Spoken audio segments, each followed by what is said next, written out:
Hi Moz, my name is Jandira Neto. I'm an SEO testing consultant at SearchPilot, and today I'm here to go through 4 surprising SEO test results that we have recently ran. If you aren't familiar with SearchPilot, we are an A/B testing platform, and we test on enterprise sites such as e-commerce sites, retail sites, and job listing pages. And our mission is quite simple. Our mission is to prove the value of SEO to the world's biggest sites by testing agile changes and testing their impact. Some might ask, why would we test? Why can I not just have a look at my before traffic and my after traffic after implementing a change? But see, A/B testing is important because firstly, you can get a one-up on your competition.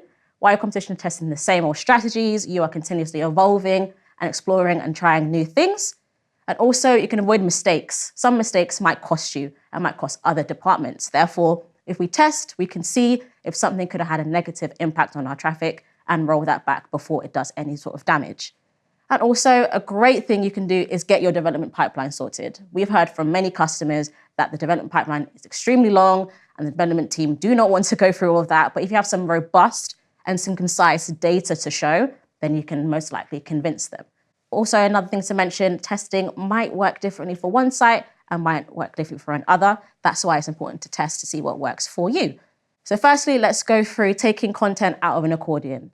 Google previously have said that hidden content can be crawled and can be indexed. So we're talking about things in tabs, we're talking about accordions, we're talking about anything that requires JavaScript or requires the user to click to find it. However, we wanted to test the limitations of this. So on one of our e-commerce sites, we took out the content from a hidden tab and we saw a 12% uplift when taking it out of the tab, which was quite surprising because if Google say one thing and we're testing another, then that contradicts their advice. So that's why it's important to give a test and to see what works for your site. Might not work for another. The next idea I wanted to go through was capitalizing title tags. You might think, as I go through this idea, that this cannot work. This is too spammy. This is something Google has said against. Why would I want to see capital letters in the SERPs? However, you can't deny that it is an effective way to make your text stand out in the SERPs. Or is it too spammy? Or is it too much of a small change? How can just capitalizing a couple words make such a dramatic change? But that's why we test. So we did a test and we saw a 8.5% uplift in organic traffic when we just capitalized the title tags, which is absolutely amazing and absolutely crazy because it's such a small change, but we saw such a large increase in organic traffic. Next idea I'd like to go through also is removing brand names from title tags. There's also another one you might turn your nose up at because why would I want to remove my brand? Google has said before that they want in the SERPs, they want brand presence, they want recognition. So adding your brand name surely should be a way that you can improve your brand presence and your brand recognition in the SERPs.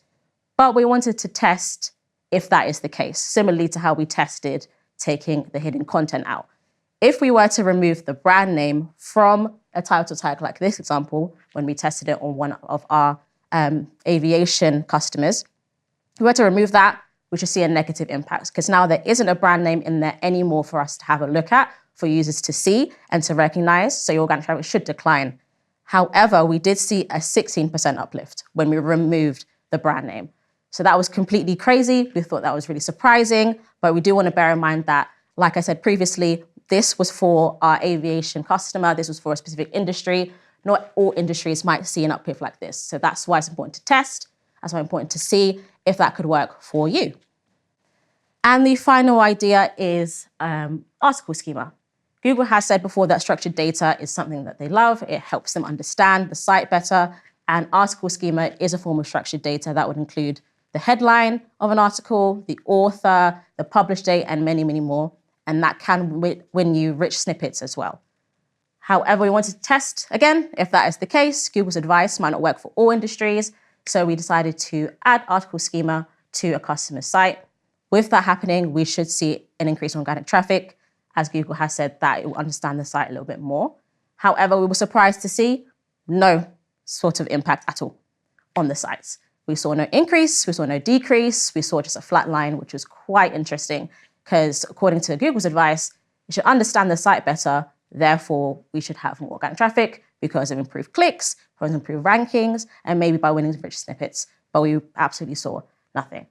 That's why it's very important for us to test all the time to make sure that things work. However, this customer did decide to roll out the change anyways, because it can be seen as a positive as opposed to nothing, because considering it didn't damage your site and it didn't do well for your site, might as well just implement it anyways, because Google has said that this is best practice. So that's why all of these ideas are sort of best practices that Google has given. However, it's important to test it on your site's industry and on your site's organic traffic to see if it has an impact on you or if it can go the complete different way. This is a few things that we've gone through. We have case studies on our site as well with many other SEO test results that we're quite surprised with, which you're more than welcome to see on searchpilot.com. But that's all I have for today. So thank you very much, Moz.